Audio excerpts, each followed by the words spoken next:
Hello traders.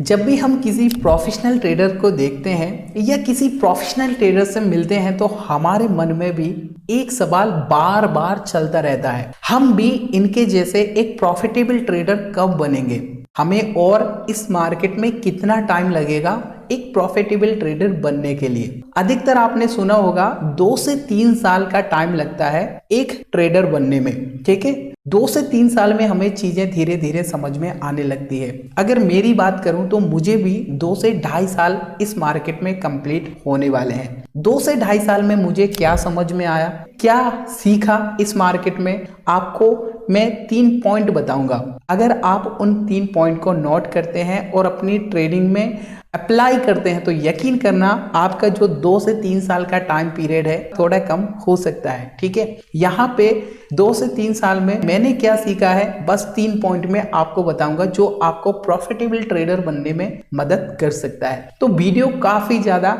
Helpful आपके लिए हो सकती है, तो वीडियो को पूरा देखिएगा।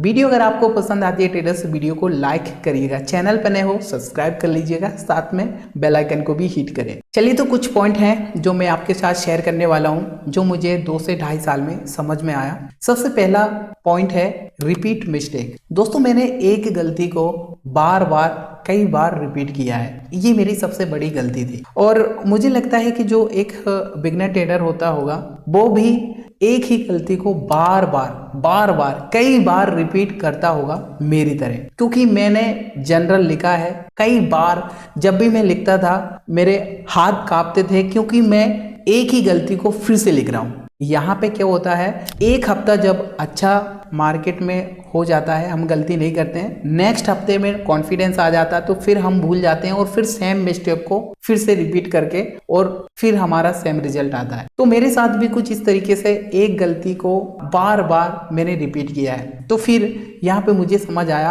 अगर हमें आगे बढ़ना है और एक बड़ा ट्रेडर बनना है तो गलतियों को सुधारना होगा और इन जो आदतें बनी हुई है गलती को बार बार रिपीट करना, इस आदत से हमें बाहर निकलना होगा। ठीक है, तो फिर थोड़ा सीरियस होकर हमने इस गलती को दूर किया। तो मुझे लगता है कि बहुत सारे ट्रेडर के साथ इस तरीके की मिस्टेक हो रही होगी, गलतियों को बार बार रिपीट करना। देखो, गलती करना अच्छी बात है लेकिन एक ही गलती को बार बार रिपीट करना ये अच्छी बात नहीं है। गलती करो लेकिन हर बार नई नई गलती करो। ठीक है, ये मुझे धीरे धीरे समझ में आने लगा। तो आई होप आपको भी थोड़ा समझ में आया होगा कि हमें एक गलती को बार बार रिपीट नहीं करना है। ठीक है, ये पहला मिस्टेक जिसमें बहुत सारी गलती होती है। ठीक है, तो हमें नोट करना चाहिए, एक जनरल बनाना चाहिए कि आज मैंने क्या गलती किया और मुझे कल से ये नहीं करना है। ठीक है, जनरल बनाएंगे तो हमें पता चलेगा हम कौन सी गलती को रिपीट कर रहे हैं और एक गलती को दोहरा रहे हैं। तो गलती को रिपीट नहीं करना है, गलती करना है लेकिन हर बार नई नई गलती करना है और उस गलती से सीखना है। ठीक है, अब बात करते हैं ट्रेडर्स सेकंड पॉइंट की जो एक प्रॉफिटेबल ट्रेडर बनने में हमें रोक के रखा है, वो है ओवर ट्रेडिंग। ओवर ट्रेडिंग बहुत सारे ट्रेडर करते हैं, मैंने भी बहुत ओवर ट्रेडिंग किया है। ठीक है, जिसके कारण हमारा कैपिटल ग्रो ही नहीं करता। ओवर ट्रेडिंग बहुत सारे ट्रेडर अभी भी कर रहे होंगे, उन्हें पता भी है कि ओवर ट्रेडिंग नहीं करना चाहिए लेकिन फिर भी ओवर ट्रेडिंग कर रहे हैं। क्यों? क्योंकि अपने ऊपर कंट्रोल नहीं है। दोस्तों, ध्यान रखना, अगर आप अपने ऊपर कंट्रोल नहीं कर सकते तो फिर ये मार्केट आपके लिए नहीं है। ठीक है, क्योंकि अगर आपने सपोज करो अपने अकाउंट को ग्रो कर लिया और एक दिन मार्केट में आप ओवर ट्रेडिंग कर लिए तो जो भी आपने अकाउंट ग्रो किया है वो सब कुछ आपका मार्केट में चला जाएगा, सब कुछ आपका लॉस हो जाएगा, यकीन करना। इसलिए यहाँ पे ओवर ट्रेड नहीं करना चाहिए। मैंने भी कई बार ओवर ट्रेड करके गलती किया है। ठीक है, यहाँ पे मैंने ओवर ट्रेडिंग से बचने के लिए एक नियम बनाया था, मुझे दिन का 2 से 3 ट्रेड लेना है। लेकिन मैं ये 1 वीक तक तो बहुत अच्छे से अपने रूल्स को फॉलो करता था। जैसे सेकेंड वीक आया, सेकेंड वीक में अधिकतर मेरे साथ मंडे एंड ट्यूसडे को ये होता था। मुझे मैं जनरल लिखता हूँ तो मुझे याद है मंडे और ट्यूसडे को ये हमेशा होता है। मैंने एक ट्रेड लिया, एक ट्रेड में मेरा लॉस हो गया। सेकंड ट्रेड लिया, सेकंड ट्रेड में भी लॉस हो गया। इसके बाद जैसे थर्ड ट्रेड लिया और थर्ड ट्रेड में भी मेरा एसएल चला गया, क्योंकि मार्केट जरूरी नहीं है कि हर दिन आपके हिसाब से ट्रेड करें। सेकंड ट्रेड में भी लॉस हो गया। फिर यहाँ पे मुझे लगता है कि इस लॉस को मुझे रिकवर करना चाहिए, कोई देख तो रहा नहीं, एक ट्रेड और ले लेते हैं। तो 4 ट्रेड ले लिया। अब 4 ट्रेड जैसे ही चौथा ट्रेड चल रहा है, ये थोड़ा प्रॉफिट दिखाना स्टार्ट करता है। बट यहाँ पे ये चौथे ट्रेड में हम सोचते हैं कि ये 3 ट्रेड का जो लॉस है वो इस ट्रेड में ही प्रॉफिट आ जाए, बट मार्केट प्रॉफिट में तो जाता है, टारगेट के आसपास भी आता है, 50% टारगेट भी देता है, बट मार्केट वहीं से रिवर्स हो जाता है, घूम जाता है, जिसके कारण उसमें भी आपका लॉस हो जाता है। आई होप आप रिलेट कर पा रहे होंगे। ठीक है, अगर आपके साथ भी कुछ ऐसा होता है तो मुझे कमेंट में बताइए। अधिकतर मेरे साथ कुछ ऐसा होता था। यहाँ पे फिर मैंने ओवर ट्रेड करना स्टार्ट किया। ठीक है, 4 के बाद फिर 5 ट्रेड, फिर 6 ट्रेड, 10 से 20 ट्रेड कब हो जाती थी दिन की पता ही नहीं चलते थे। फिर उस दिन भूल जाते थे कि भाई कुछ रूल्स भी बनाया है हमने, 2 से 3 ट्रेड दिन के लेना थे, लेकिन यहाँ पे कुछ नहीं दिख रहा।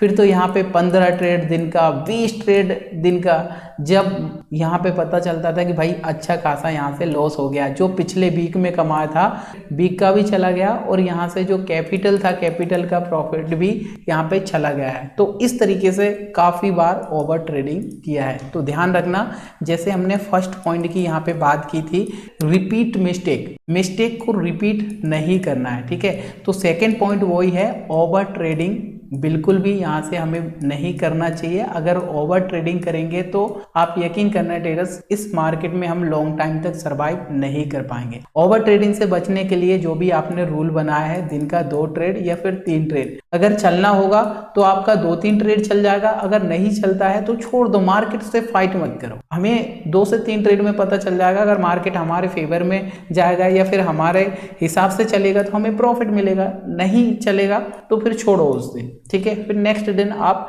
ट्राई करो। तो ये ओवर ट्रेडिंग से बचने के लिए ये आप एकदम फिक्स रूल बना दो, एकदम कूल माइंड से पता चलता है MS धोनी जी। ठीक है, कितने एकदम कूल है वो, तो हमें यहाँ पे एकदम कूल रहना है। ठीक है, चलिए अब हम बात करते हैं थर्ड पॉइंट की। थर्ड पॉइंट है पोजीशन साइजिंग। जी हाँ दोस्तों, पोजीशन साइजिंग को मैनेज करना बहुत ज़्यादा इंपॉर्टेंट है। अब कुछ नए ट्रेडर होंगे, उनको शायद पोजीशन साइजिंग के बारे में थोड़ा समझ में नहीं आ रहा होगा, बट पोजीशन साइजिंग को मैनेज कैसे करते हैं उसका थोड़ा मैं आपको यहाँ पे हिंट दे दूंगा, तो आपको अच्छे से समझ में आएगा। ठीक है, यहाँ पे राइटिंग थोड़ा तो मेरा ठीक नहीं आ रहा है, जैसे कि आप देख पा रहे हैं, तो बहुत सारे ट्रेडर देख रहे होंगे राइटिंग कितना गंदा आ रहा है, तो प्लीज़ इसको इग्नोर करिएगा।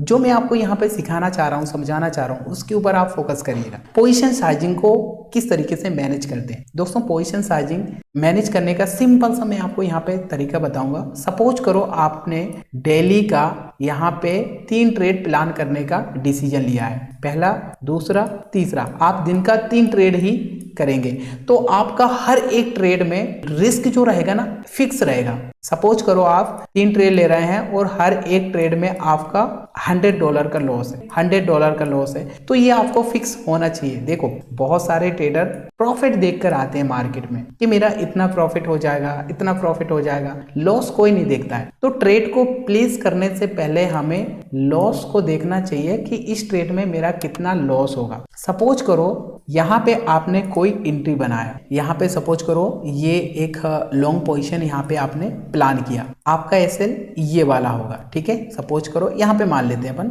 राउंड फिगर में 100 पॉइंट का, और आपका यहाँ पे टारगेट जो भी आप रखना चाहें 1:2-3। ठीक है, जो भी आपका टारगेट की यहाँ पे बात ही नहीं चल रही, यहाँ पे बात चल रही है सिर्फ पोजीशन चार्जिंग की। तो ध्यान दीजिए, यहाँ पे अगर आपका एक ट्रेड में जैसे मान लो अगर स्टॉप लॉस जाएगा तो कितना $100 का लॉस होगा। प्रॉफिट की तो बात नहीं चल रही, अगर 1:2 होगा तो सीधी सी बात है $200 का प्रॉफिट होगा, 1:3 रहेगा तो $300 का प्रॉफिट होगा। ठीक है, अब यहाँ पे ध्यान से समझना। सपोज करो यहाँ से आपने एक ट्रेड प्लान किया जिसमें आपका $100 का आपका यहाँ से नुकसान था। अगर यहाँ पे ये जो एसएल है, एसएल अगर आपको बढ़ाना पड़ा, अगर एसएल यहाँ से आपको बढ़ाना पड़ा, सपोज करो यहाँ पे आपको लग रहा है कि नहीं यार एसएल तो मेरा छोटा है, मुझे बड़ा करना चाहिए क्योंकि मार्केट में वॉलेटिलिटी बहुत ज़्यादा है, मेरा एसएल यहाँ से हिट हो सकता है। तो यहाँ पे जो ट्रेड आपका बन रहा था 1 लॉट के साथ आपका ट्रेड यहाँ से बन रहा था, ठीक है। तो यही ट्रेड आपको यहाँ से बड़े एसएल के साथ प्लान करना है। तो ये सपोज करो आपका यहाँ पे 20 पिप का है, 20 पिप का आपका एसएल है, तो आपका जो रिस्क है वो एकदम फिक्स होना चाहिए। यहाँ पे पहले आपने 1 लॉट के साथ ट्रेड को प्लान किया था, यहाँ पे अब आपको क्वांटिटी 50 कर देना चाहिए, यानी कि 0.50 क्वांटिटी के साथ आपको यहाँ से ट्रेड प्लान करना चाहिए, ताकि आपका यहाँ पे जो रिस्क रहे वो आपका $100 का रहे, यानी कि लॉस होगा तो आपको सिर्फ $100 का ही होगा। ध्यान दीजिए मैं आपको क्या समझाना चाह रहा हूँ, आई होप आप समझ पा रहे होंगे। स्टॉप लॉस बड़ा है लेकिन यहाँ पे रिस्क आपके फिक्स है। अगर आपका स्टॉप लॉस यहाँ पे छोटा होगा, सपोज करो यहाँ पे 50 पॉइंट का है, ये स्टॉप लॉस आपका 50 पॉइंट यानी कि 5 पिप का अगर आपका यहाँ पे एसएल है तो आप यहाँ से 2 लॉट के साथ ट्रेड को प्लान करेंगे। तो इस तरीके से यहाँ पे हमें पोजीशन साइजिंग है इसको मैनेज करना होता है, यानी कि हर एक ट्रेड में हमारा जो लॉस है वो फिक्स होना चाहिए। जो आप दिन का 2 या फिर 3 ट्रेड लेना चाह रहे हैं उनमें आपको पता होना चाहिए कि भाई मेरा टोटल यहाँ पे आज का $50 का लॉस रहेगा तो मैं 50 का ही लूंगा, या फिर छोटा कैपिटल है तो आज मेरा $10 का ही लॉस रहेगा। तो आपका हर एक ट्रेड में $3 का ही यहाँ पे लॉस होना चाहिए, ठीक है।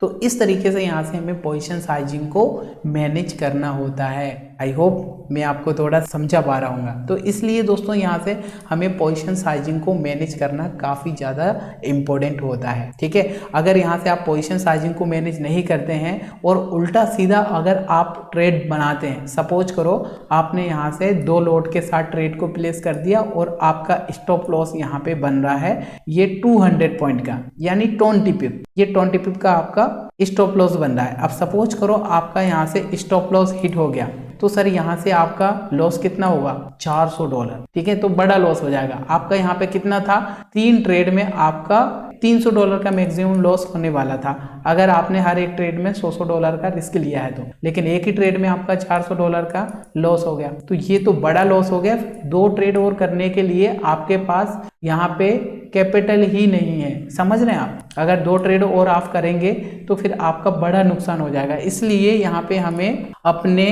पोजीशन साइजिंग को मैनेज करना होता है। आई होप ट्रेडर्स आपको थोड़ा कुछ समझ में आ रहा होगा। तो इस तरीके से मैंने आपको इस लर्निंग वीडियो में 3 पॉइंट यहाँ पे बताए जो मुझे काफ़ी ज़्यादा हेल्प किए हैं, जो मुझे 2 से 2.5 साल में समझ में आया है, ठीक है, कि क्या क्या गलती मैं कर रहा था और अब मुझे इन गलतियों को सुधारना है। तो आई होप मेरी गलतियों से आपको थोड़ा कुछ सीखने को मिला होगा। अगर आपको थोड़ा भी कुछ सीखने को मिला, समझ में आया, प्लीज़ लाइक करिएगा वीडियो को, चैनल पर नए हो सब्सक्राइब कर लीजिएगा, साथ में बेल आइकन को भी हिट कर लें ताकि ऐसे ही नॉलेजेबल वीडियो की नोटिफिकेशन आपको आगे मिलती रहे। तो मिलते हैं फ्रेंड्स फिर एक और नई ऐसी ही लर्निंग वीडियो में, तब तक के लिए नमस्कार।